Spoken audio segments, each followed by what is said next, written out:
សួស្តីបងប្អូនអរគ្នាថ្ងៃនេះគឺខ្ញុំចែកម្លែកបងប្អូនពីរបៀបការរកលុយជាមួយនឹងអឺ Robet បាទជាមួយនឹង Robet អញ្ចឹងសម្រាប់ Robet គឺយើងអាចដកលុយបានពិតបងប្អូនអរគ្នាឃើញនេះគឺជាទិន្នន័យដែលខ្ញុំបានធ្វើការដកលុយខ្ញុំដកជា Bitcoin បាទ BTC ចំនួនដកគឺមានប៉ុណ្ណឹងចំនួនប៉ុណ្ណឹងតម្លៃវាគឺស្មើទៅនឹង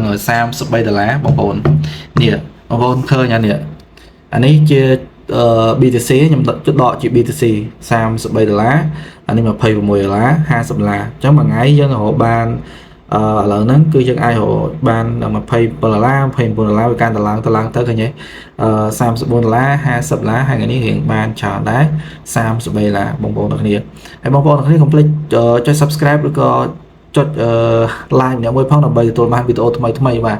អញ្ចឹងគឺយើងអាចដកលុយបានពិតសម្រាប់កម្មវិធីហ្នឹងអញ្ចឹងបងប្អូនអាចចូលទៅកាន់ Telegram ដើម្បីយើងធ្វើការចុះឈ្មោះបាទឥឡូវយើងចូលប្រកាន់ Binance យើងមកតើយើងមើលក្នុង Binance យើងបងប្អូនអូខេនេះបងប្អូនទិន្នន័យខ្ញុំដកខ្ញុំមើលបងប្អូនឲ្យបងប្អូនទាំងអស់គ្នាមើល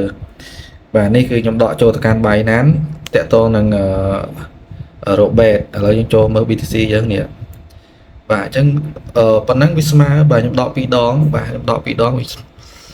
ដងយើងវាបានច្រើនហើយវាចូល$60នេះបាទ$60បាន$59អញ្ចឹងវាបានច្រើនដែរបងប្អូនបាទយើងបានច្រើនដែរអញ្ចឹងសម្រាប់បងប្អូនចង់រកអាចរកបានអញ្ចឹងខ្ញុំឲ្យបងប្អូនមើលហើយបងប្អូនអាចចូលទៅកាន់ Telegram ទៅបងប្អូនសម្រាប់បងប្អូនមានចំណាប់អារម្មណ៍ចង់ធ្វើការរកលុយជាមួយនឹង